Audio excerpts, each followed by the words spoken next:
perguntei mais cedo, eu sei que a gente falou muito ao longo do dia de como é que fica, né, essa estratégia do governo. A gente entrevistou aqui ao vivo hoje cedo o ministro da Cidadania, João Roma, em relação àquela coisa de tudo vale para poder aprovar o auxílio emergencial, o Auxílio Brasil de R$400. Aí eu perguntei para ele que o problema é que outras pessoas vão perder agora o auxílio emergencial, não vão ter direito ao Auxílio Brasil. Então você sai de 40 milhões de beneficiários hoje para 17 milhões e os 25 milhões vão ficar sem nada, sem a garantia de emprego. E ele acha que há um exagero aí do mercado, que a economia está melhorando. E aí eu vou passar essa batata quente aí para o nosso convidado. A gente recebe agora o Fernando Bergalo. O Fernando entra ao vivo aqui com a gente, CEO da FB Capital. Fernando, prazer te receber ao vivo aqui. Estou aqui falando sobre expectativa aí para aprovação dos precatórios. Antes de mais nada, você acha que passa agora em segundo turno? E sobre essa questão que eu passei para o ministro, né, dos males ou menor, ou seja, porque atrapalha as expectativas de crescimento e geração de emprego, né? Queria a tua avaliação aí dessas duas questões. Bom, boa noite, Juliana. Uma satisfação estar aqui com você de novo. Eu acho que você descreveu muito bem a situação, o contexto, né? A aprovação da PEC é um ponto fundamental para dar ao mercado visibilidade, alguma visibilidade sobre o orçamento do ano que vem, né? E como você também muito bem mencionou, embora seja, né, tenha sido uma medida fura-teto, como o mercado chamou e como foi amplamente noticiado, que inclusive, né, trouxe muito pessimismo para os mercados financeiros, a percepção é de que o cenário fiscal sem a PEC fica pior ainda, porque o governo tende, como você também mencionou, a acionar um plano B, gerar um gasto via decreto de calamidade e que desvincula, então, a despesa de qualquer regra de teto, né? Então, por isso que a aprovação é importante. Eu acho que pelo indicativo que a gente teve até agora, deve passar em segundo turno agora na Câmara. Agora, lembrando que vai para o Senado, o governo Bolsonaro não tem uma base no Senado como ele tem no Congresso, né? Ele não conseguiu formar no Senado, assim como ele tem na Câmara dos Deputados, uma base de apoio sólida. Então, vem muita luta aí pela frente, né? E, de novo, com a aprovação da PEC, a gente tem uma melhora na percepção fiscal, pelo menos de curto prazo, né? Por conta dessa previsibilidade dos gastos. E essa questão que eu passei hoje para o ministro da Cidadania é o quanto que vale passar essa PEC a qualquer custo, porque o impacto já é muito negativo para essas 25 milhões de pessoas, né, Fernando, que vão deixar de receber o auxílio emergencial e não tem garantia de substituir essa perda de renda por emprego, já que as expectativas para o futuro são de crescimento ali perto do zero, né? E a grande questão aí é a proximidade com a eleição, né? Eu acho que quando você menciona passar a qualquer custo, né? Quanto mais a gente se aproxima do calendário eleitoral, eu acho que mais crítica e mais tensa fica a situação e mais cético fica o mercado em relação a qualquer medida de austeridade fiscal ou que traga sustentabilidade para a economia no longo prazo, né? Então, acho que a gente está a menos de um ano do processo eleitoral, ele já vai ser deflagrado aí, provavelmente, com intensidade a partir de março do ano que vem.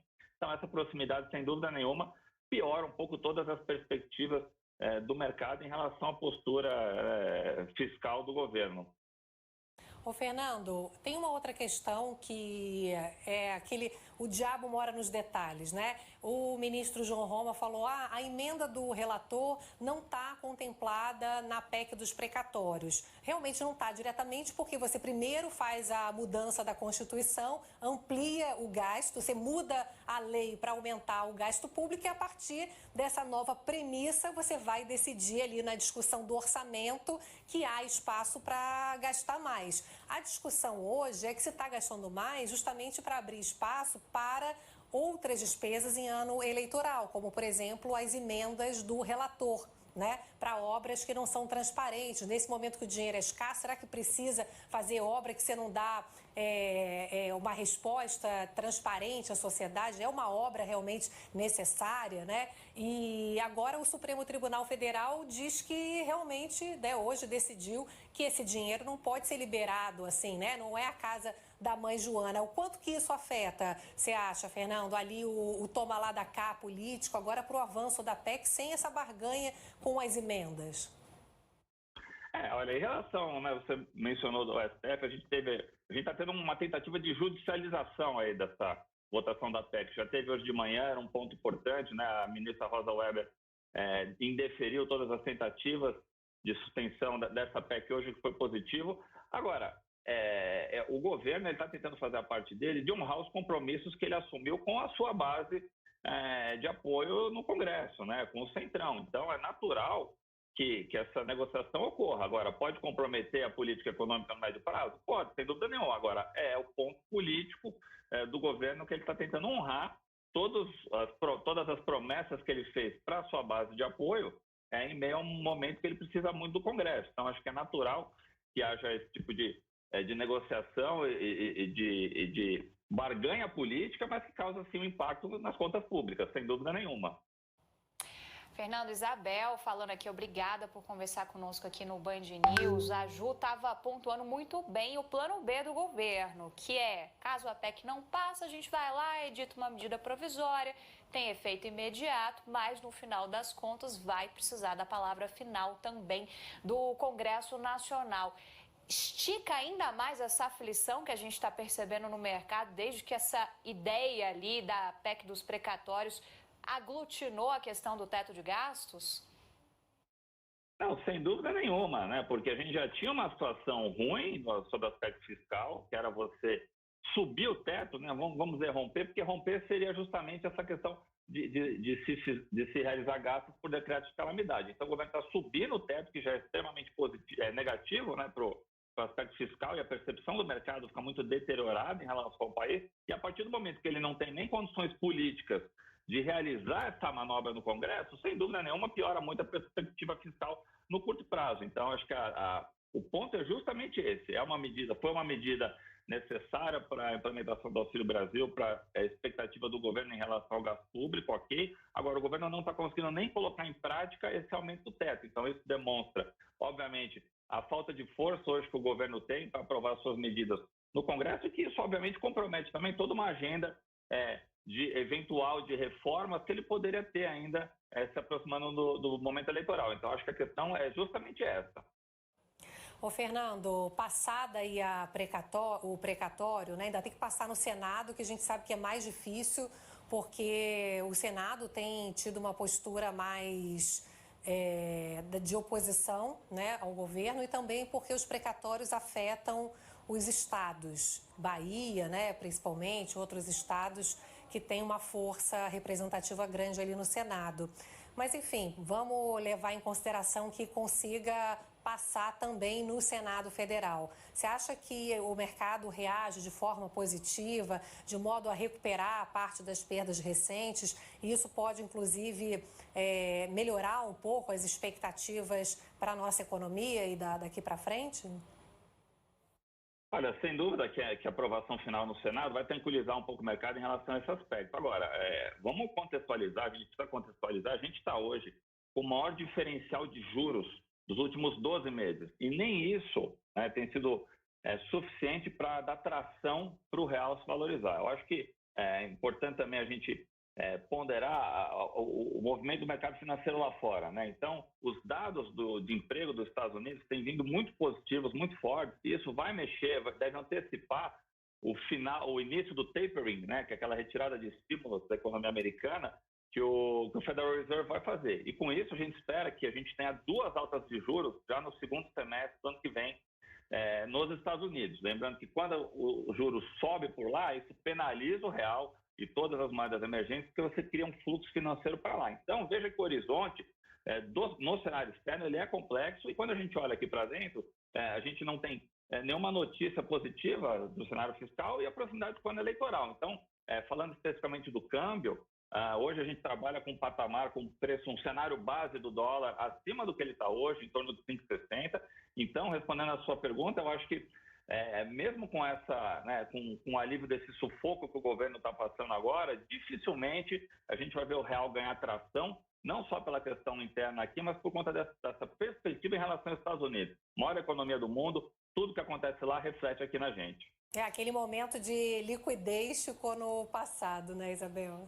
E eu ia comentar o seguinte, a gente fica numa discussão que é muito técnica sobre o que o mercado acha, sobre como que o mundo político reage também, mas no final das contas, eu fico me colocando no lugar de quem não sabe quando vai receber, o que vai receber e está precisando muito dessa verba. E um ponto que eu acho interessante nessa discussão, Ju e Fernando, é que, de qualquer forma, os planos do governo não são planos a longo prazo, de criação de uma política que possa ser usada por governos futuros. Os planos, eles compreendem ali justamente o período de duração do primeiro mandato do presidente Jair Bolsonaro. Então, a gente, na prática, vai adiando discussões também que não deixam de ser urgentes, né?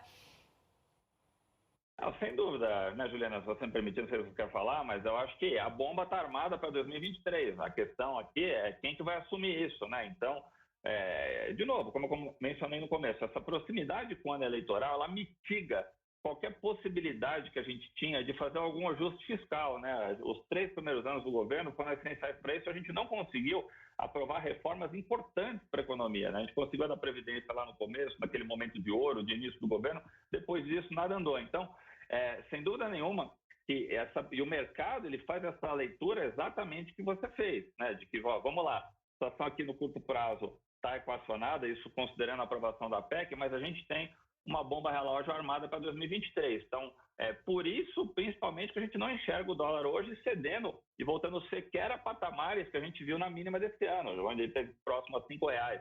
Eu acho que qualquer analista hoje de mercado dificilmente vai conseguir enxergar, por mais otimista que seja, um dólar abaixo de 5,50 ou a bolsa tentando recuperar as perdas do ano, considerando essa expectativa, essa perspectiva que já vai para além de 2022.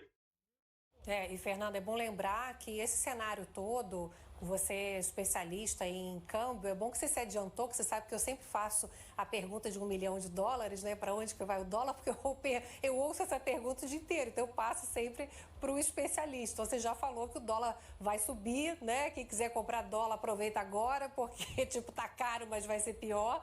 Agora, brincadeiras à parte, a minha preocupação é que a gente tem um cenário inflacionário que só piora. Você citou Estados Unidos, né? A gente tem um cenário internacional de recuperação, de crescimento, que fez o petróleo, por exemplo, hoje subir 2%, né? Mais de 2%. Ou seja, a gente tem uma preocupação inflacionária persistente, né, Fernando? Acho que isso preocupa demais. E ela está se espalhando rapidamente. Depois é difícil você trazê-la de volta, né? Como é que você está vendo isso tudo, o impacto aí na inflação?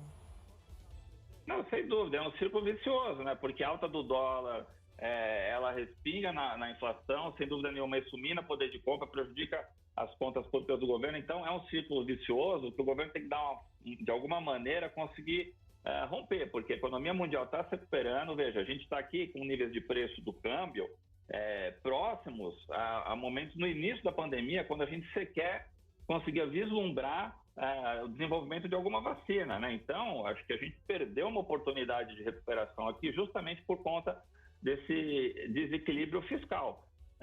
Então, de fato, vai ser muito difícil a gente ganhar atração no curto e no médio prazo, e colocando em contraponto a economia americana, que tem tido uma recuperação surpreendente a ponto de dar uma segurança para o Banco Central americano antecipar a retirada de estímulos, né, mostra que a nossa defasagem. Agora, o Banco Central brasileiro também está atento a tudo isso.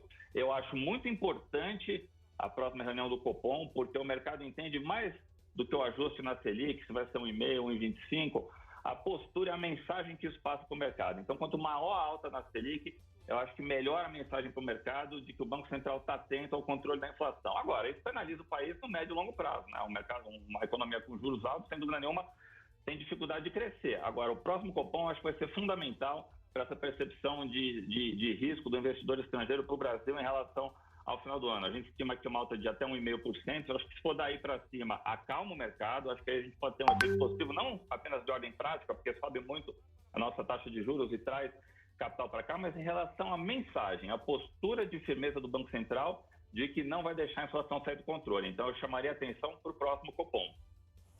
Pois é, a gente está comemorando o cenário menos negativo, né? Impressionante.